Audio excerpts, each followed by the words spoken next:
Hello friends, എന്നാൽ നമുക്കൊരു mushroom കറി ഉണ്ടാക്കിയാലോ.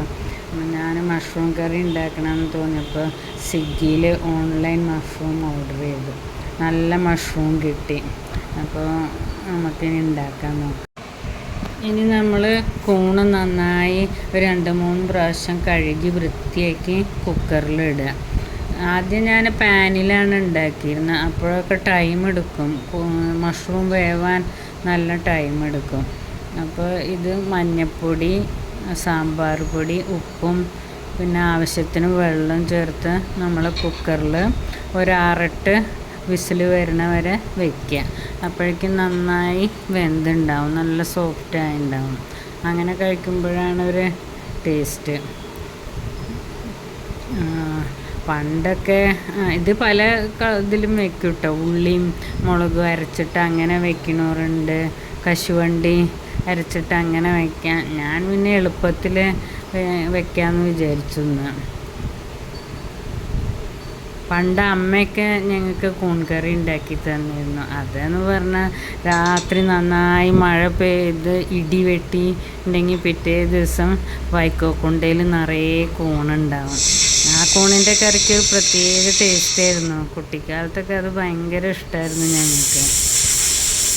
ഇനി നമ്മൾ വിസിൽ അടിച്ച് വരുമ്പോഴേക്കും പച്ചമുളകും ഇഞ്ചിയും സവാളയും കൂടി അരിഞ്ഞ് വയ്ക്കുക. നമ്മൾ ഒരു പാൻ എടുത്ത് അതിൽ എണ്ണ ഒഴിച്ച് ചൂടാവട്ടെ.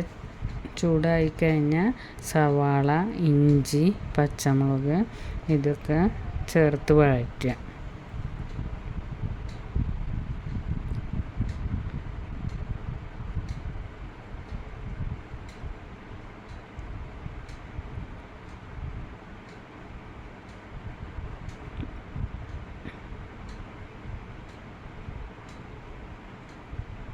മോളവിടെ നിന്ന് ഓരോന്ന് പറയണ്ട, അതാണ് ഞാൻ ചിരിക്കുന്നത്.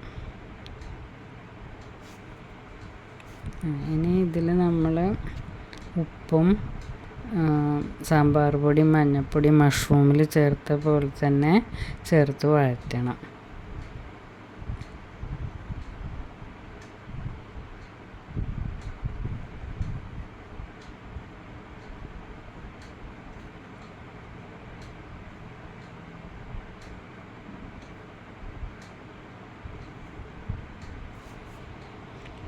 നല്ലൊരു ഗോൾഡൻ ബ്രൗൺ ആവണ വരെ ഇതാക്കാൻ. കുറച്ച് കുരുമുളക് പൊടി ചേർക്കണം.